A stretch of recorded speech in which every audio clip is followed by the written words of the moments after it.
Welcome back to another session of Better Podcasting Chats with me. I'm SP. This is a streamed and recorded casual conversation with hobby and passion podcasters to share their experience, knowledge, joy, and enthusiasm of podcasting. Once this live stream is over, I'm going to take these recorded files and turn it into a podcast, as podcasters are apt to do. Better Podcasting is a project by Stephen John Drew and myself to help hobby and passion podcasters start their shows and make their existing podcasts better. And that's why we call it Better Podcasting. I want to take a quick moment to thank Steve Barnes from the Sweet Child of Time podcast for joining me in the previous chat. Once again, you can check out Steve and his co-host James on Sweet Child of Time podcast at www.mlmpod.com. Now, for the next few moments, I'm going to talk about my passion, which is space.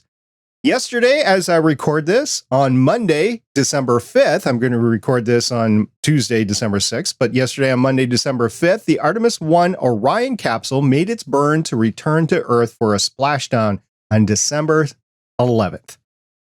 So far, the test mission has had a few minor issues, but overall has been successful.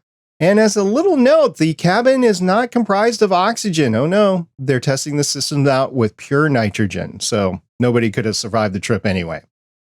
Over on the SpaceX side of the house, following the Starship Booster 7 static test last week, SpaceX did move the booster back to the Mega Bay, and continued work on adding protective partitions between the rocket engines as well as protective cladding to the orbital launch mount itself. I'm still hoping for a launch of the Starship system sometime before the end of 2022, but I think we're looking at an early 2023 launch right now. Over in my other podcast activity on Legends of S.H.I.E.L.D., we completed our coverage of the current MCU films Thor: Love and Thunder and then Black Panther: Wakanda Forever. We're going to end the year covering both the Guardians of the Galaxy and X-Men the Animated Series holiday specials, so look for that at legendsofshield.com. And over on the Better Podcasting main show, we did publish episode 266 about building a podcast out of a community, and you can find that at betterpodcasting.com. As a special side note this week, I did start clearing out some of my old podcasting gear from storage, and I started putting it up for sale online. So I'll be letting everyone know how that process is coming and going in the coming weeks. In case you are new to Better Podcasting Chats with SP, if you are a hobby or passion podcaster, I am interested in chatting with you. And if you want to schedule a time to chat with me about your podcasting experience and your podcast, please send me an email to stargatepioneer@betterpodcasting.com, or you can DM me on Twitter or Discord, or I'm also on Reddit, and we'll arrange a date to have you on the show, and I will send you a Calendly scheduling link. In case you don't think all of this applies to you, if you're listening to this show, it probably does. I am excited to talk with you. There's only one more slot in 2022 available. After that, it is 2023. So we will see you next year, probably. For the next hour, I'm chatting with a fellow Gonna Geek Network podcaster, Jason. Jason has been podcasting for at least 4 years about classic and current science fiction TV shows and movies with the Smoking and Drinking in Space podcast, and has recently added a companion show, Smoking and Drinking in Capes, about superhero films and TV series. Jason's been part of 3 different podcast networks and has welcomed me as a guest on his show several times. Jason also has podcasted through a co-host passing away, which we will discuss later on. But for now, welcome to the show, Jason. Hey, thanks. Glad to be here. And I love how you subtly made it. I welcomed you to the show. I didn't extort you to get you on the show. I appreciate that. Well, we're not giving away all of our secrets right away, right? You have to extort your guests to have them on. Hey, any way to grow an audience, right? Well, it's the only way I can really get you on the show. I mean, you definitely class up the joint, and nobody wants to drop their standards that low to come on our show. So, well, the only classing up the joint I'm doing tonight is I'm wearing a shirt with a collar. That's it. Hey, that's better than I'm doing, right? Yeah, well, I do like your shirt. And for the listener out there, it's a great shirt. And I've worn it on podcasts myself before. And Jason, at the top, it says, Dear NASA, your mom. What does the bottom half say? It says, your mom thought I was big enough. And then it's signed Pluto. Yeah. So Pluto is a planet for old school NASA. That's a wonderful show. I love it. Wonderful shirt. I love it. So did you listen to podcasts before you started smoking and drinking in space? I actually did. For a few years before I started smoking and drinking in space, I was an avid podcast consumer. I was actually listening to Better Podcasting before we started our show, and so it was a lot of the tips and tricks that I got from Better Podcasting that kind of helped me get up to speed a lot quicker than probably what I would have otherwise. That's great to hear that we actually had an impact on somebody. So thank you very much for that. We'll get more into that later. But so you were listening to podcasts, but what inspired you and your first co-host to pull the trigger and start that first podcast? So I was bored. I needed a hobby. It seemed like something that would be kind of fun for us to do, just to mess around and have fun with. I didn't expect anything big to come out of it. It was just something to do with Red for a few hours a week. And I was interested in the kind of technical back end side too. No longer interested with that anymore. But at the time, I was really interested to learn how to do production and editing and things like that. So I kind of took over that end, and then Red joined me on the actual production part, making the shows, and yeah, we just had fun. So smoking and drinking in space. Tell me, what's that all about? Okay, so this actually, smoking and drinking in space, actually, the idea started as more of a webcomic. So about 5-6 years before we started the show, we were actually kicking around the idea of doing like a screen cap comic that involved Battlestar Galactica, because around that time, and even, several years before, I guess since around Blade Runner really started it. Blade Runner really started the whole really dark, gritty kind of sci-fi genre where everybody's really angsty and always smoking and always drinking like hard liquor. So it's almost like a pulp noir movie that's mixed in with sci-fi, right? And so we were going to make fun of that through a webcomic utilizing the new Battlestar Galactica series, and we were going to call it Smoking and Drinking in Space, because that's basically all they do. They smoke and they drink in space. We got a few comics put together, and then we got busy doing other things, and we put that on the back burner. And then whenever I started up with this podcast idea, we kind of gravitated towards making it a sci-fi podcast. And we were like, well, why don't we just, utilize Smoking and Drinking in Space as the title? We're pretty much going to be talking about that stuff anyway. We decided to do the first season of Battlestar Galactica as our opener. And so we did the entire first season of Battlestar Galactica for like our first 15 episodes. And that's where Satis got its start. Exciting stuff. So you listened to Better Podcasting, you were listening to other podcasts, you decided to do this podcast out of this webcomic. Did you just learn how to podcast with Better Podcasting, or were there other avenues for you to learn before you started? Yeah. So I did a lot of looking up on the web too. So it was Better Podcasting, looking up on the web. Now I hadn't been listening to Better Podcasting for long, and I hadn't gone through a lot of the backlog. And so I didn't realize that me getting a blue snowball was probably not the greatest choice for a starting mic. I made it work. And the episodes I don't think sounded too bad, but yeah, it was a lot more work than what it needed to be to get that to sound good, to isolate the background noise. That was a pain, but I did learn a lot about noise suppression, noise isolation, things like that by utilizing that condenser mic. But yeah, so a lot of, because Blue Yeti, Blue Snowball were definitely the microphones that were being recommended back then on just about every website when you typed in what mic should I get for a podcast. Yeah. So just a crazy artifact of affiliate links, basically, because it was USB, so it was easy. So there you go. It was easy. And then they all had affiliate links that podcast consultants and articles and whatever can throw in and say, hey, look, have this microphone and you'll sound great. Microphones aren't bad. They're not great for doing what you were doing. Right. Because you were probably recording, I'm just guessing, with Red in person. No, we were recording remotely. Oh, okay. So you were still probably in an untreated space. Yes, definitely an untreated space. So you learned really quickly how to try to mitigate that and then how to post-produce that. And then after a while, it's like, well, maybe getting into dynamic microphone is going to help. Yeah. The dynamic microphone definitely helped with canceling out the echo and the reverb that I would get in my office, because I was in Austin at the time, and so my office was a little smaller than what I have here, but it was definitely untreated, and so there was a slight echo.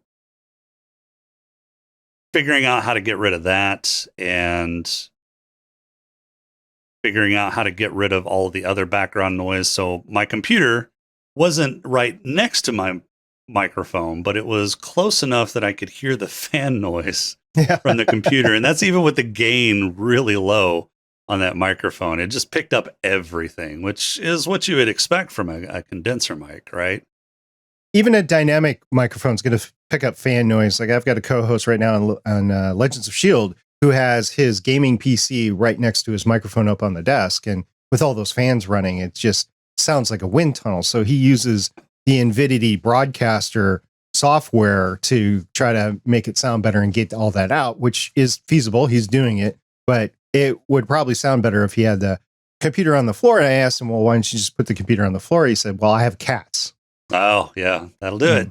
And apparently cats like to chew the cords. Well, not only that, but you have all that, cat hair and that pet dander that you have to worry about that gets sucked into the computer. And so you're blowing that out like every other month or so. Yeah. It gets nasty in there. Yeah. So, yeah, you can even run into that with a dynamic microphone, but with the condenser, you're definitely going to be running into it because they're just good microphones. I'm not going to ever say that they're bad microphones unless, it's a bad capsule and their frequency response is crap. But generally, they're good microphones.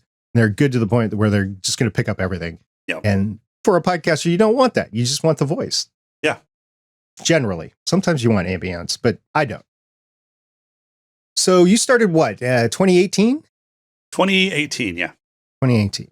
So about a year in, you had quite the event occur with your show.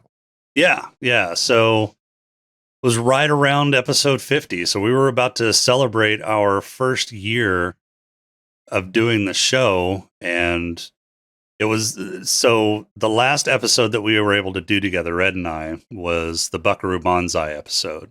And that episode was kind of weird because after the episode, he apologized to me and said, I'm sorry. I am not feeling really well. And I just could not bring the energy to this show. And I was like, well, you're fine. I mean, I figured you would be a little more animated with this show, but I mean, I think it turned out fine and I didn't think anything of it. And then it was just a few days later, he ended up in the hospital. He was in a coma. Shortly after he got into the hospital, they induced him into a coma because he had sepsis, and he never recovered from that. So yeah, Red passed shortly after that episode was recorded. It was pretty tough. And he wasn't just your co-host; he was your longtime friend. Oh yeah. We had known each other for like close to 25 years at that point. So we'd known each other for a long time. He was like a brother to me. You guys had great rapport on the microphone, and you knew each other's history, so you kind of already knew where you differed and where you were the same on stuff. So It made a great, entertaining show, basically. Yeah. It was hard. It was hard getting back to the show after he left. It was, but it was something that he wouldn't have wanted me to stop doing because he knew that I enjoyed it. I knew that he really enjoyed doing it. And I don't think I was ready to let him go. I don't think I was ready to let go of the show because I wasn't ready to let go of him at that point. So You obviously did take some time off.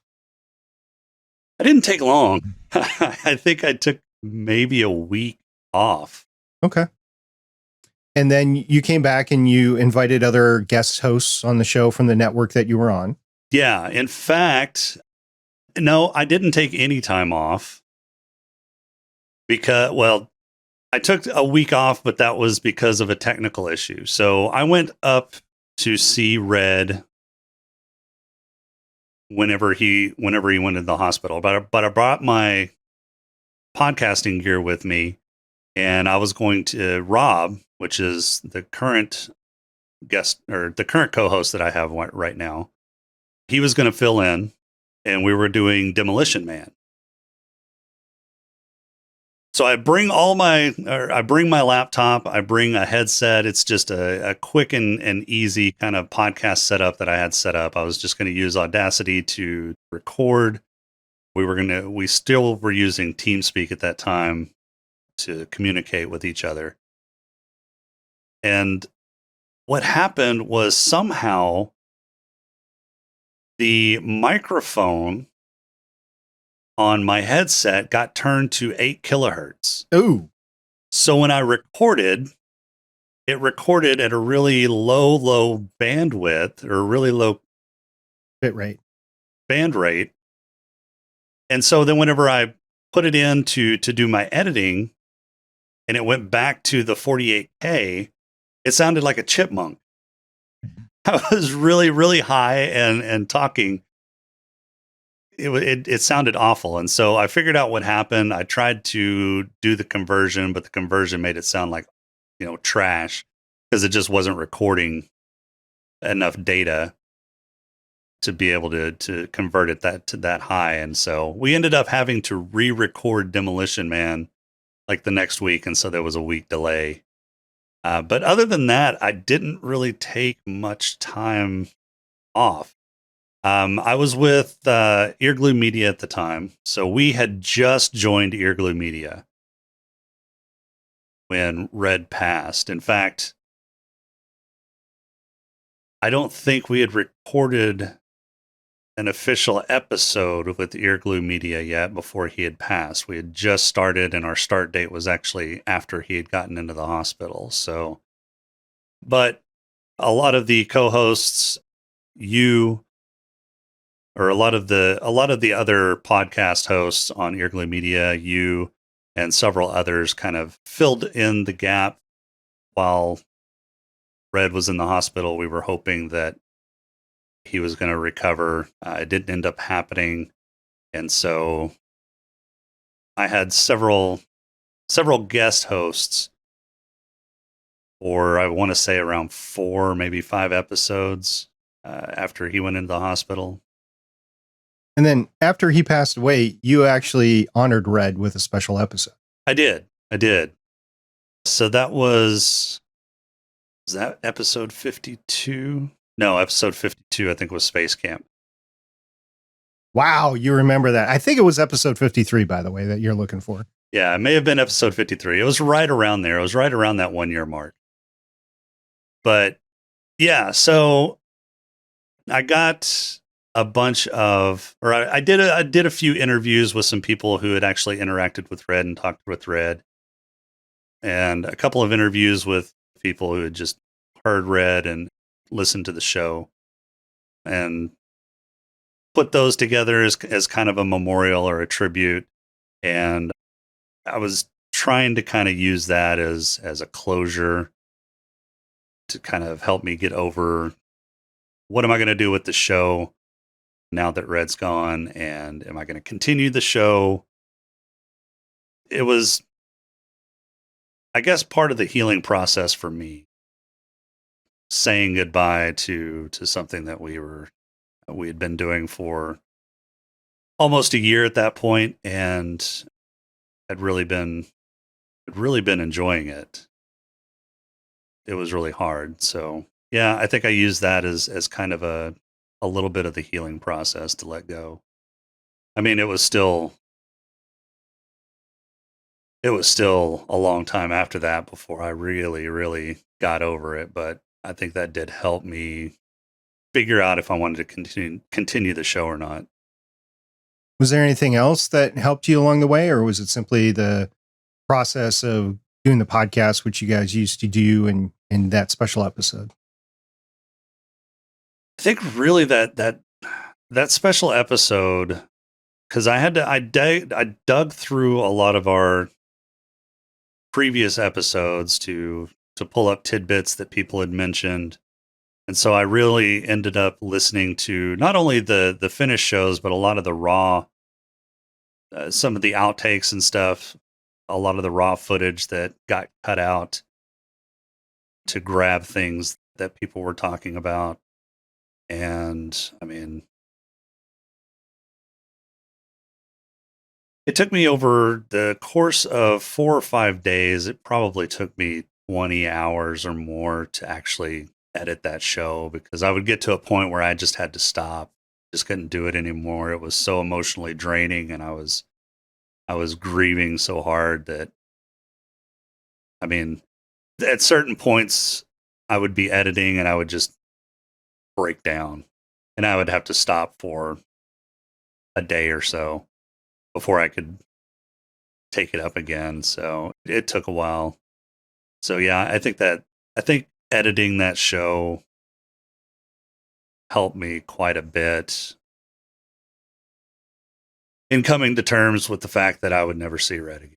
So, and that was 2019, and so that Yeah. was definitely pre-pandemic. Red Yeah. did not have to experience the pandemic. no, And I guess something else that's kind of special is you have not done a show without Red on the show, to my knowledge, right? no, there are a few episodes that do not actually have Red on them. Okay.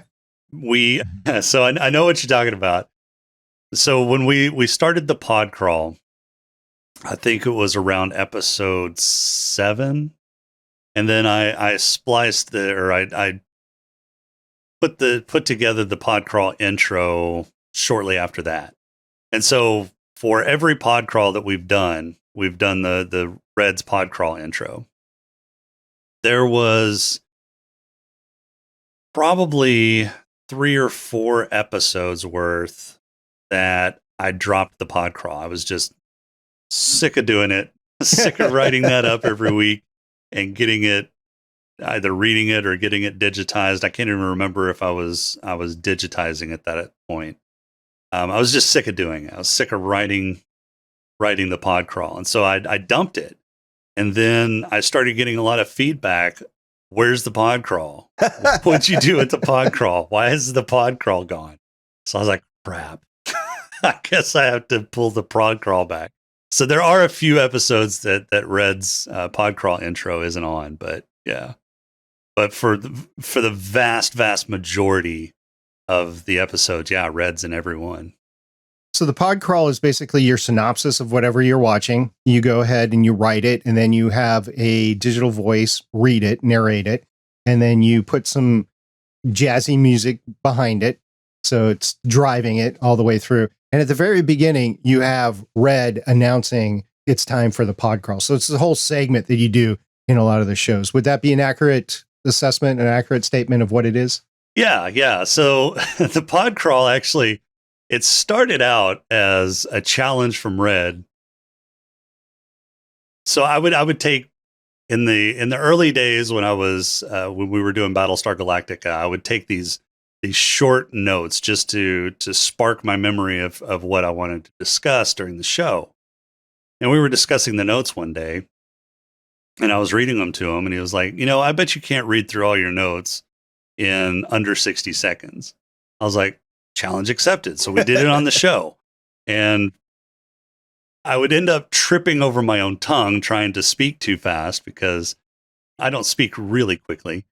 And so I would try to speed it up. I would trip over my own tongue, and it just turned into kind of this stupid little funny thing. Well, I started trying to create a story or flesh out the notes a little bit more to make it more of a summary. And so it evolved into the pod crawl that actually became this hopefully funny summary of the show or episode or movie that we were talking about. Well, I got sick of reading it every episode. So I was like, well, why don't I just have technology do it for me? And about that time, Google's WaveNet had gotten sophisticated enough that it didn't sound like a robot was reading something.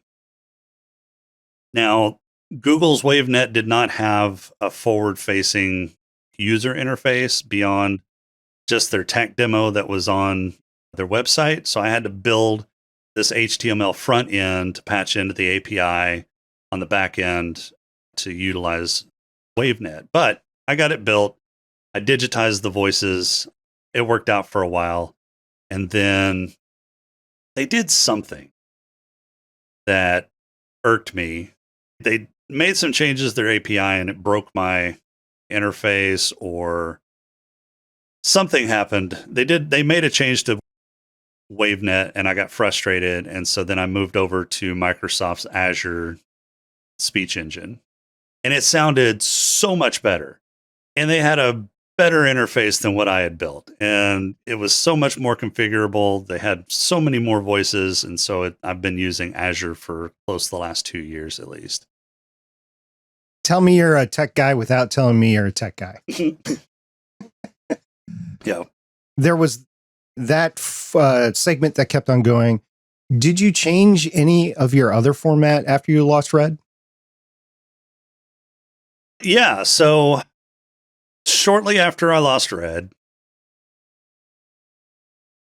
I brought on Rob as a permanent co-host, and we brought in a third co-host, James.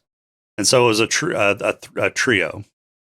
Eventually, we evolved into a few different segments towards the end of the show. So we'd always had the awards section. Well, not always. We kind of developed that in the first 10 episodes of the show. But we'd always had after that first 10 episodes, we'd always had the awards segment at the end of the show. But I wanted to give Rob and James some part of the show that they could call their own and do what they want. And James was always so critical of any sci-fi that just wasn't hard space or, robots, or it just wasn't hardcore sci-fi. If it wasn't hardcore sci-fi, he didn't consider it sci-fi. And one of the things that he really, really didn't consider sci-fi was the series 11/22/63. And so the running joke was, is this movie or TV show more sci-fi than 11/22/63? And we ended up turning that into a segment at the end of the show. The other one is Rob's Haiku, which we still do to this day. So we told Rob that he had to start writing haikus because we figured that, Rob doesn't know how to read. If it doesn't have pictures, he can't understand it. And we figured, well, not only would we make him write a poem, but would make him write a poem that has very rigid requirements of 5 syllables for the first stanza, 7 syllables for the second stanza, and 5 syllables for the third. And just watch him, chase his tail. And he actually ended up being pretty good with it. He's actually written some really, really funny haikus. And I think we've only caught him once or twice breaking the rules. Yeah, that's not bad over a course of 150 episodes or so. Yeah. So you now have the 3 co-hosts, and eventually one decided to leave the show, but you were having co-hosts again.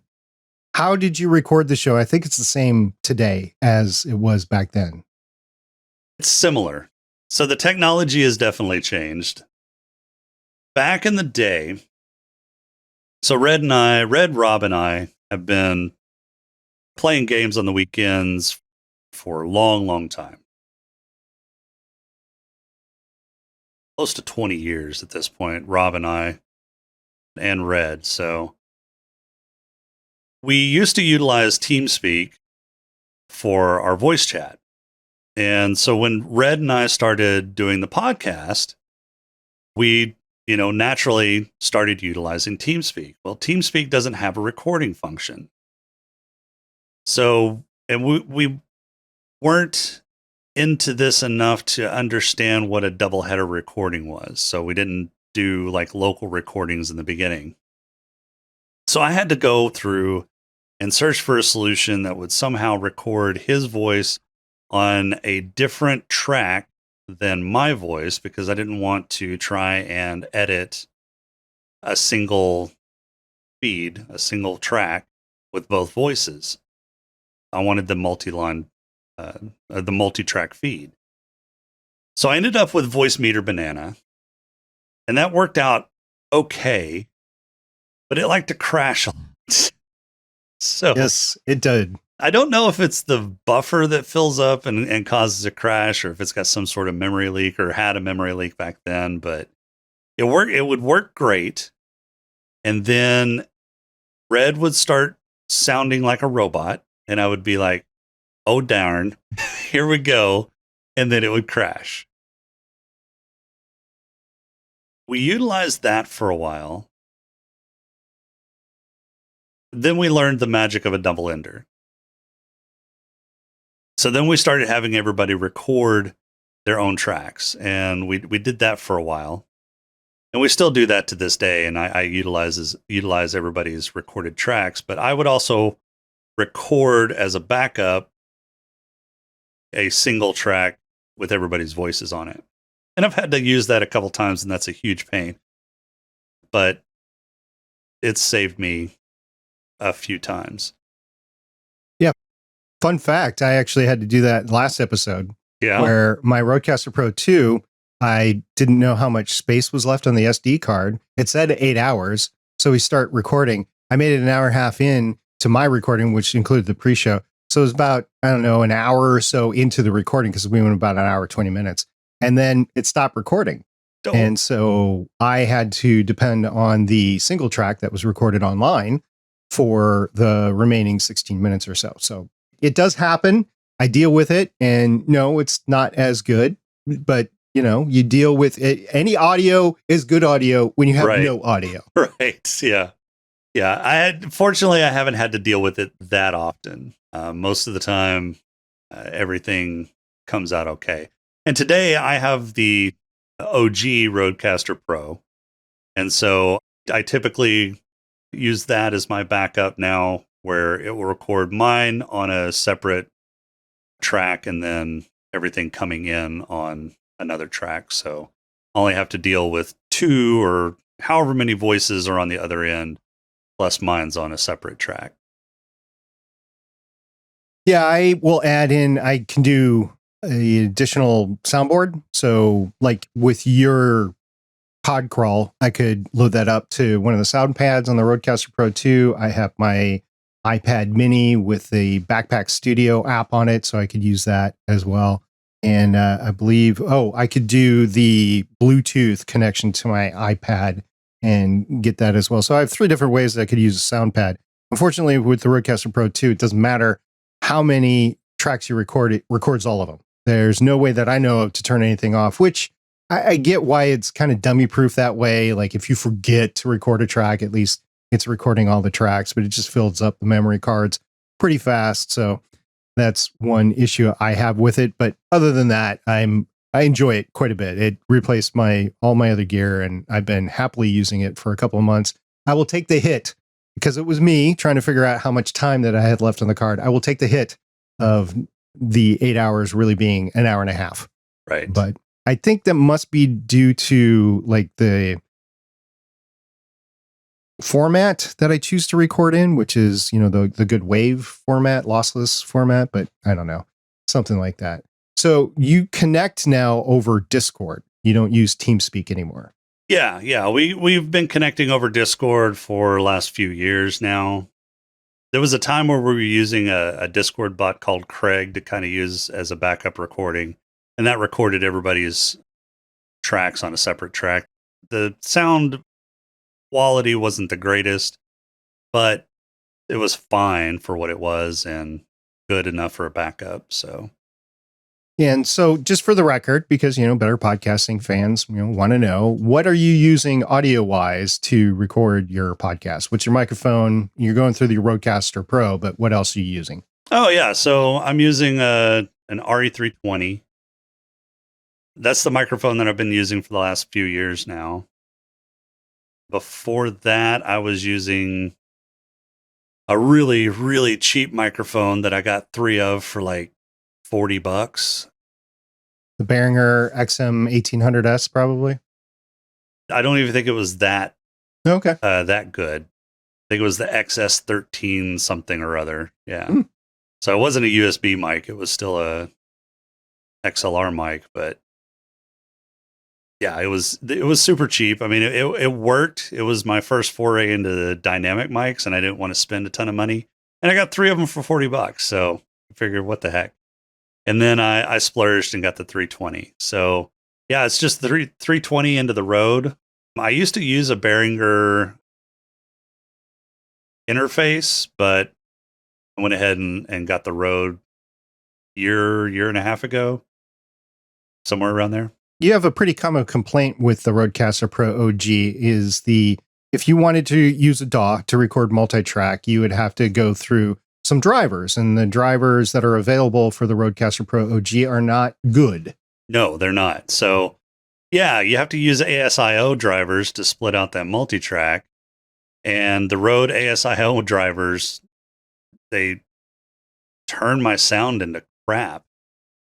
So I'm using ASIO for all those drivers, and they work much, much better.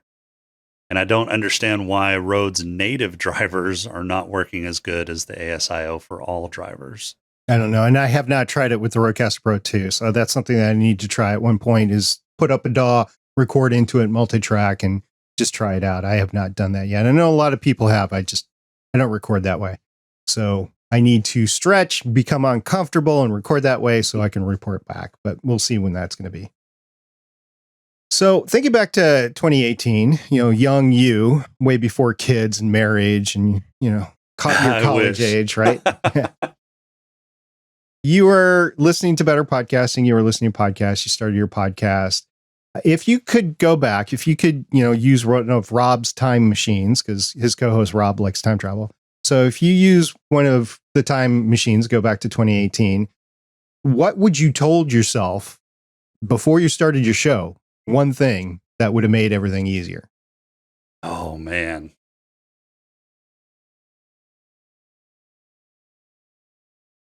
I don't know. I mean, I've learned so much, but it's all been just so incremental. I mean, I never really had a huge epiphany moment in any of this journey. So it would not be, I would not listen to Better Podcasting. It would not No. I would not record with Rob. It would not be. It would probably be, get pictures of SP much quicker than what we did. Yeah. So you could blackmail me earlier. Yeah. I get it.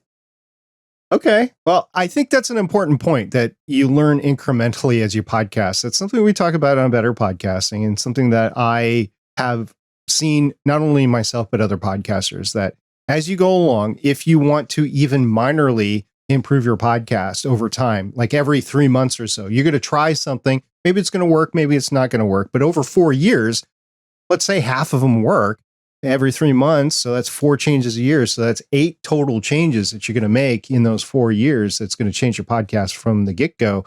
That could improve your podcast in small ways. But over the course of those 4 years, those 8 things actually pile up to be a big thing.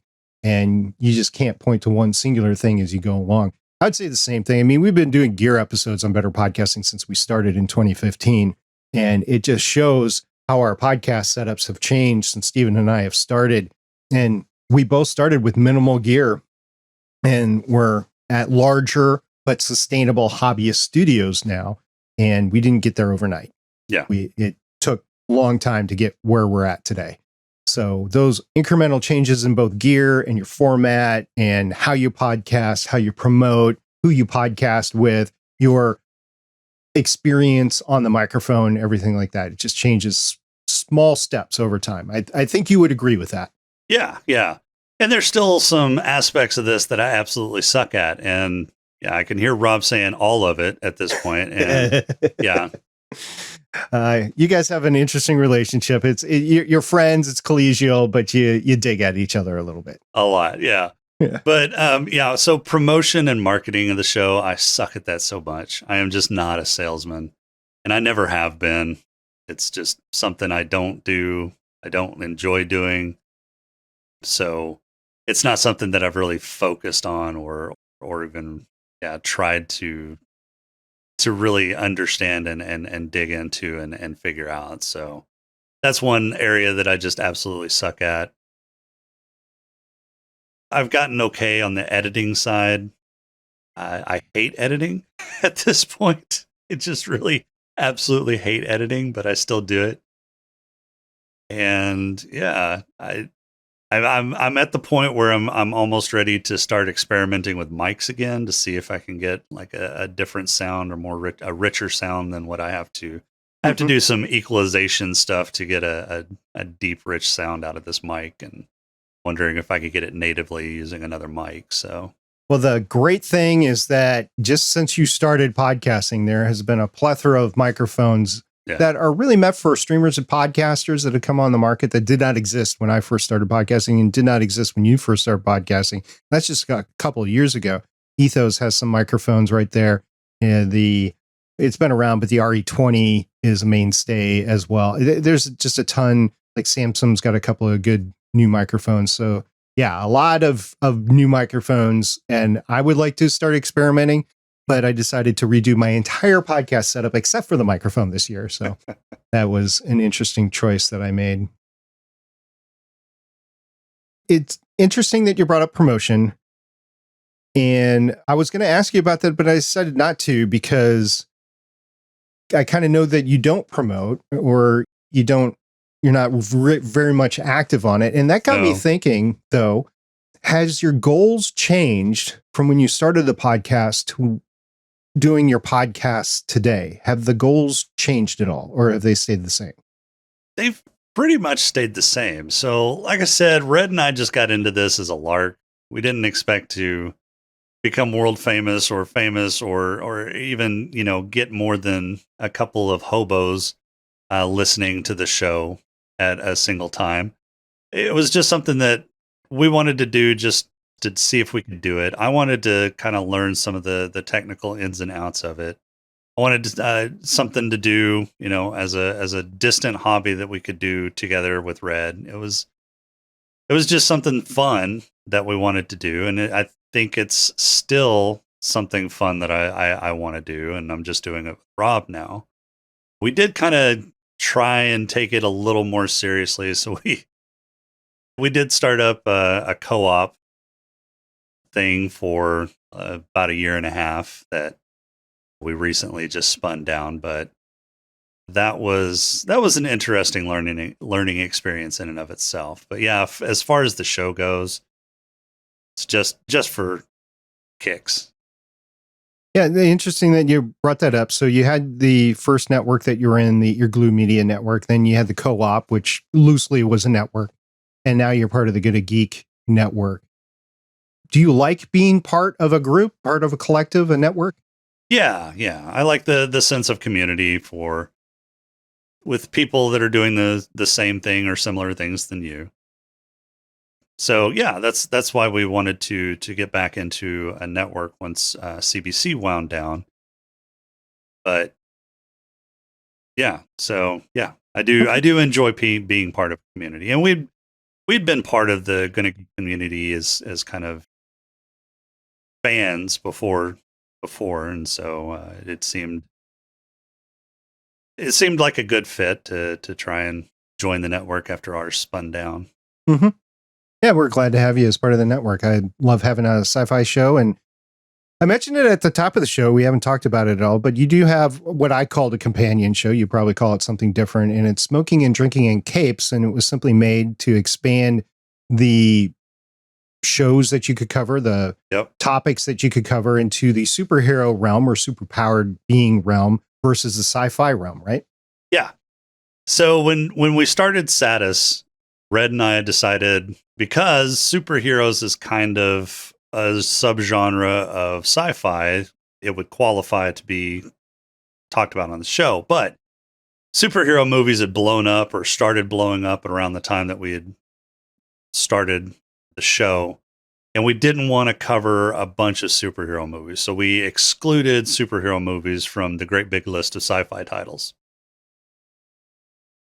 Well, when James and Rob were just starting and getting acclimated to the show, they wanted to do movies like Guardians of the Galaxy, which is definitely a sci-fi movie, but it's also superhero, so it's excluded. And we went round and round and round on this. And so eventually I said, fine, if y'all want to do superhero movies and that are sci-fi, well, then just start a superhero show. And so we kicked around the idea of starting another show that was like Smoking and Drinking in Space, but with superheroes. And we made Rob host it because we were all too busy to devote time to hosting it. And Rob needed to learn how to edit too. So we made Rob host and edit. Nice. So now you have two podcasts, but it's really just one podcast because you record every other week. So it's not any additional burden to you. Matter of fact, it's a little less burden to you because Rob does edit half the shows. Yeah. So when we started, we were doing both shows each week, and that got to where it wasn't sustainable. I got too busy. So my free time evaporated about 2 years ago, and James's free time was running thin. And yeah, so and even Rob was kind of struggling to keep up with the schedule that we had with both Satis and Satic. So we made the decision to go ahead and just shift the shows bi-weekly, and they just basically flip back and forth, and it's been sustainable. So yeah, doing 2 shows a week with just the small amount of free time that we have at this point is just not sustainable. Yeah, it gets me back to one of my golden rules of hobby podcasts. Don't do more than 2 shows a week because you're going to run short on time eventually. So yeah, you kind of prove that just by doing 2 shows a week. Right. So in general, you've been strict hobby podcaster for 4 years now, but you've been paying attention to the industry through better podcasting, if anything else. So is there anything with the industry itself, with the infrastructure of podcasting that you can point to and go, I wish that was different? I mean, podcast hosting is one. There's just so many variations in podcast hosting. And I don't think the competition in podcast hosts has really driven prices to where they really should be. So competition is supposed to drive prices down. I haven't seen a whole lot of competitive pricing in podcast hosts. You've got some cheaper podcast hosts out there, but they typically offer you many fewer services than their competitors that are a little bit more.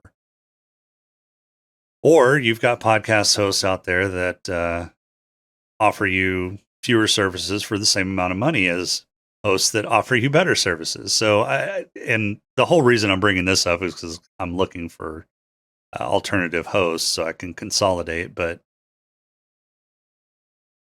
I think that's one. I think it's nice to see podcast specific equipment out there. It's not real nice to see that only one or maybe 2 manufacturers are putting this equipment out just for the simple fact that, again, competition brings prices down. And even the Rodecaster Pro had been out for at least 1.5 years. I want to say close to 2 years when I got it. And it was still retail $600. And the Rodecaster Pro 2 is even more. And they dumped support for the OG Rodecaster Pro whenever they released the second one. So I think that since they've got this almost monopoly on the market of people that are wanting podcast equipment, they don't really have to cater to their customers to keep customers or bring in new customers.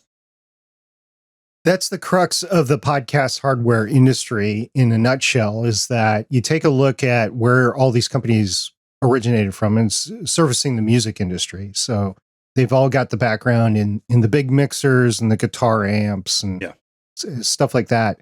Very few are in the broadcasting or streaming, but they recognize that there is a smaller market for that. So they put a little brain power to that and throw a few products at that. One thing that I dislike a lot about a lot of the streaming products out there is that it doesn't have any record capability. It's all like out there. Let's just get it streaming out there. And I think for podcasters, the audio is more precious than that. And they should have some record capability on board. Does it have to be as robust as it is with the Rodecaster Pro, Rodecaster Pro 2? No, but it'd be nice to have something. I like multi-track. Zoom is out there and has been out there for a long time. It's just not as stream friendly as the Rodecaster family. And then you have Tascam as well. Unfortunately, if I had to compare the Tascam head to head with the Rodecaster, Tascam's not there yet. But we're still young in the whole technology development. And I think between the three of those companies, we're going to get something eventually that is better than what we have today. I think the Rodecaster Pro 2 is better than the original Rodecaster. I think the Zoom products today are better than the Zoom products than were 10 years ago. It's just been a almost agonizingly slow improvement. I think it's because of the market, because the market isn't, even though the market is bigger today than it was 10 years ago, it's still small in comparison to the music market. Right. So what we have, I'm very thankful for. I would want more, but I recognize that there are limitations as to how much development money and time that these companies can put into this, where they also have the music industry that they have to service, as well as now the streaming market. And I honestly don't know if the streaming market is bigger than the podcasting market in terms of gear. I don't know that, but those would be issues there. And as far as the podcast media hosts, I mean, I've gone into that on length on the main Better Podcasting Show and this before, but in a nutshell, if you're just listening to this and you're new to the show, welcome to Better Podcasting Chats with SP. But also, the podcast media host infrastructure, there's no real one is better than the other. It really depends on what you want out of it, because you said it, Jason, that one will offer different things than another. And they're offering all these services for about the same money. So you just have to find the one that offers what you want, that's better for you than another. So I can't say that Transistor is better than Captivate, that's better than Squadcast, that's better than Zencaster. I can't say that. It just depends on what you want from the podcast media host. I can say, some broad things. If you care about the stats, you want them to be IAB certified or accredited. You want to be able to have a good file that's served, but most of them do that. Some of them change the file type or reformat it or whatever. But if you want the same file to be served as you upload, I mean, there's podcast media hosts that do that over others. And if you want media hosts that will do multiple RSS feeds, there's some that do that and there's some that don't, but you're all paying for it in the end. You're paying for it with limitations, or you're paying for it with reduced services or something like that. Anyway, let's talk about smoking and drinking in space, or I'll even open it up to smoking and drinking in capes. You've been doing it for 4 years now. You've been doing it with a variety of different hosts and co-hosts and guest hosts. What is one, and it doesn't have to be your favorite, but what is one favorite moment that you've had over the past 4 years? Oh, wow. So there's been a ton. I remember the first movie. So after we finished the Battlestar Galactica series, which was the 15th, the first 15 episodes, the first movie that we did after Battlestar Galactica was Battle for the Planet, Battle of the Planets. It was that really, really bad Star Wars ripoff movie. Oh, yeah. Yeah. And then the next movie that we did after that was The Final Countdown. And I remember whenever we picked it off the list, Red was so excited because that's like one of his favorite movies. He was so excited. That was actually a really, really awesome moment was hearing his excitement whenever I announced it was The Final Countdown. So that's one of them. There's a lot. There's and my memory isn't just super great, so I'm having to kind of dig back and remember. It's really cool that you guys are podcasting to have fun and just as a hobby. And that's a memory that you have of Red really enjoying the fact of the subject matter that you decided to cover. That's a win in my book. Yeah. Yeah, that's been one of the best moments. I really enjoyed doing the first episode of Satic too. So the first episode of Satic that we did was the Snyder cut of the Justice League. Ugh. What? You didn't like the Snyder cut? Well, I mean, you have to watch it for what it is. It's an unfinished movie with a lot of scenes that should have been deleted out of it. But yeah, for the actual story that you get out of it, it's okay. You just have to sift through a lot to get the okay story. I really enjoyed the Snyder cut a lot more than the actual Whedon cut. So yeah, I thought it told a more coherent story. Now, black and white was a bold move or a bold choice, and it was lengthy. I will give it that. 4 hours. Yeah. So, but I thought it told a pretty good story, and it is a definitely a polarizing film. But we had a lot of fun with that, and we actually can't remember. I think we picked that on purpose because I think it had just come out, and we had been talking about it for a while. And when we decided to go ahead and pull the trigger on Satic, we decided that was going to be the first one that we covered. Okay. We'll get a little edgy out of the gate and firmly plant your flag in the ground if this is what we're going to cover and this is what we are. I like it. Yeah, I like it a lot. Well, we've had Liberty Dude in the chat the entire time, and he's asked us some questions, but I'm going to throw some of his comments up on the screen first to start off. And this was at the beginning of the show when we mentioned smoking and drinking in space. He called it drunk space alien cigars. Okay, that works. And then he also agrees with me, Pluto will always be a planet. Well, it doesn't fit the definition of a planet anymore, though, does it? Well, technically it doesn't, but yeah, it's always a planet in my book. And then he also had a question. He said, SP, after recording on the Rodecaster Pro 2, do you delete the unused tracks before recording the next show? And Jason, since you use a Rodecaster Pro OG, how do you handle the recording? So I record until the SD card gets almost all the way full, and then I'll pull that SD card. And I basically got 3 SD cards in rotation in case I need to go back and pull any recordings. And so whenever I rotate through to the third one, I'll format it and then start anew. So I've got 3 in rotation, and I format them as needed. All right. Well, I just buy a new one. So on the screen, I'm showing one, and the one writing is probably not there. And this stents I just got at the beginning of the summer. So about 6 months now. That's number 2. And here we go. Here's number 3. These are Samsung 256 gigabyte mini SD cards that are in the larger conversion sleeve. And then it's not labeled, but I have number 4 that's actually in the machine right now. And I just keep them as a additional backup for the raw audio. I realize that these aren't the best for long-term storage and that they degrade over time, but on the off chance that I need them, they're there. So I don't delete them before I do the next show. I could. I don't. I just keep storing the cards. And there has been times where I'm 6, 9, 12, maybe even 24 months later, and I have to go back to the original audio, and for some reason it's not on my computer, which never happens because I have that all backed up, right? But there have been times where I've had to go back to the cards and get some of the original files off, and I've used those. So it served its purpose, and at the low cost of $20 for every 2 months, it's fine for me. I can spend that much. I realize it's a lot of money for some people.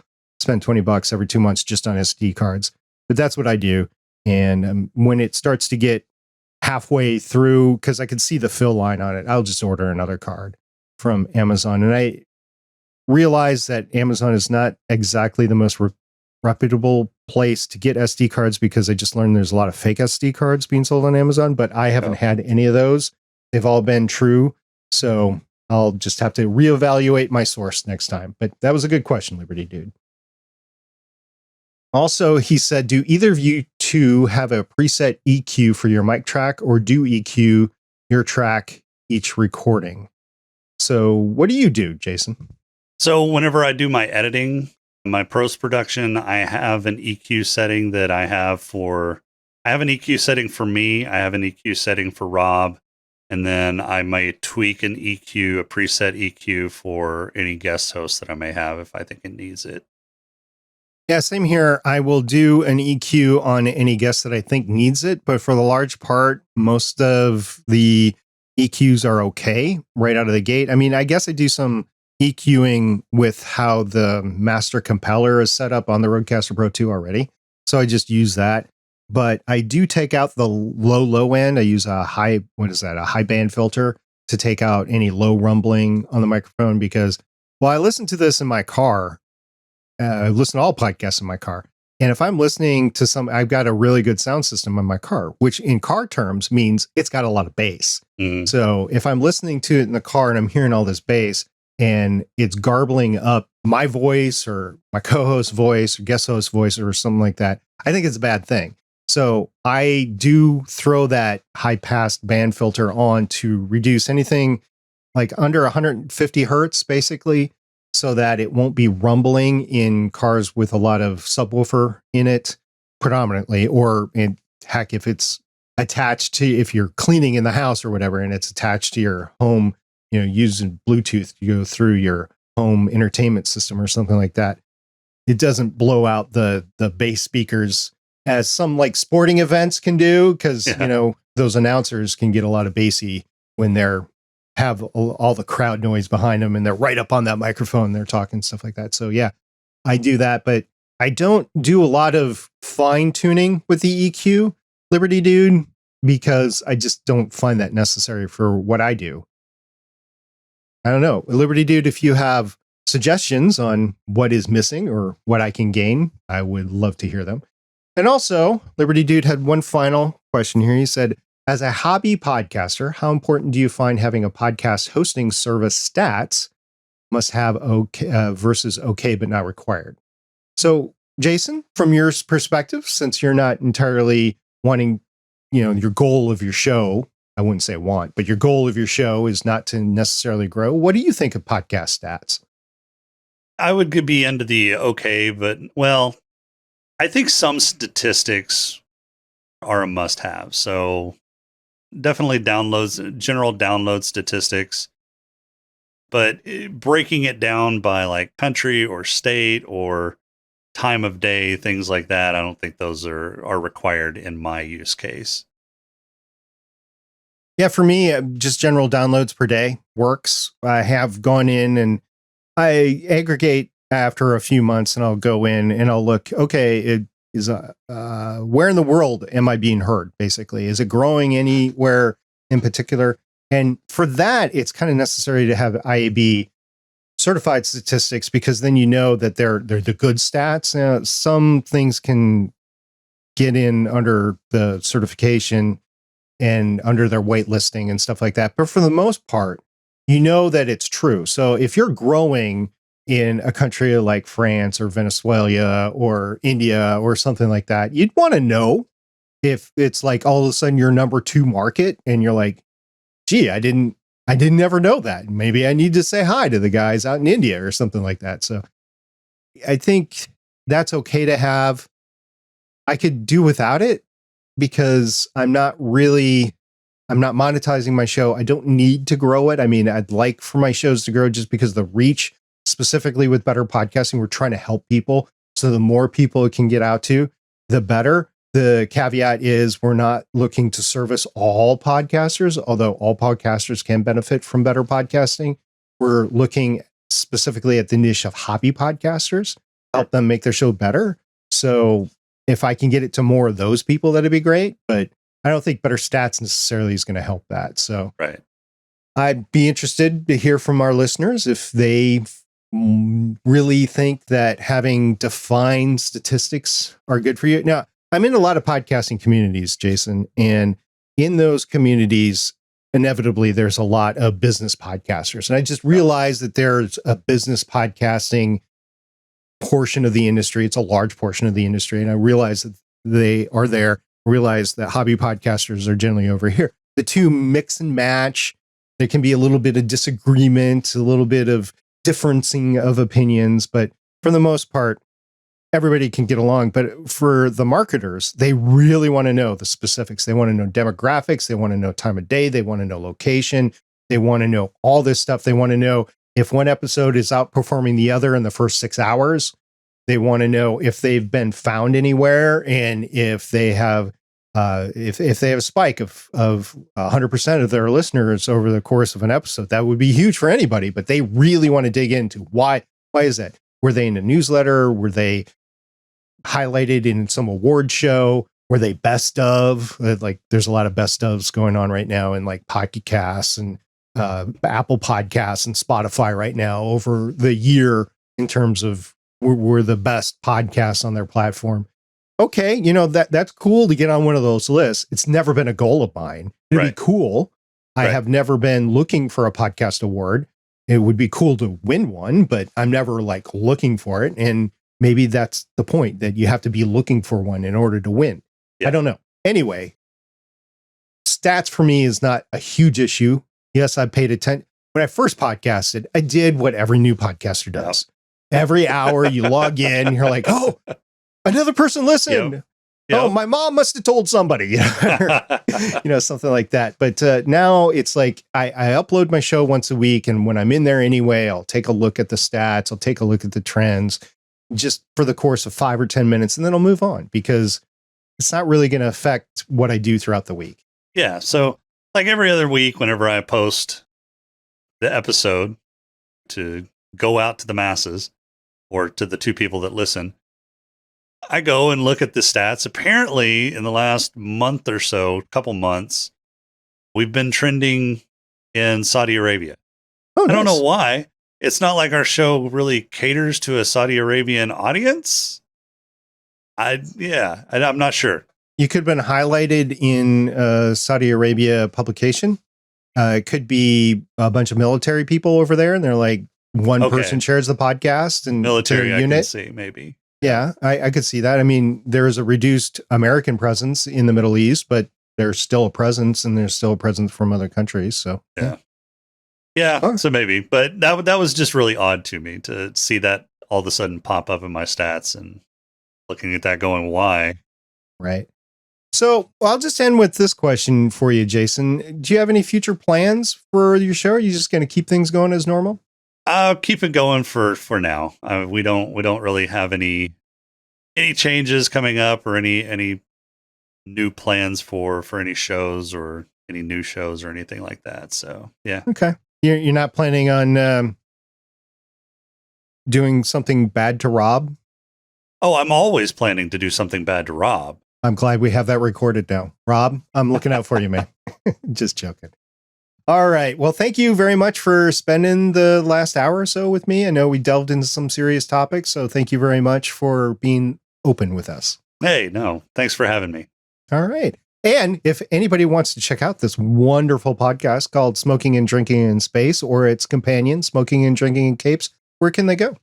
Well, they can go to smokinganddrinkinginspace.com for Satis or smokinganddrinkingincapes.com for Satic or the gonnageek.com. You can find both of them. All right. Well, we will look for you there. Thank you very much for being on tonight. Thanks. Appreciate it. And thank you, listener, for spending time with Jason and me over the past hour. If you like content like this, please subscribe to the Better Podcasting YouTube channel and like the video and ding that bell, or so the YouTubers tell me. I really haven't learned what all that means, but I think it's important. Or more appropriately, if you are listening to the audio version, give Better Podcasting Chats with SP a follow on your podcatcher app, and Stephen and I would greatly appreciate it.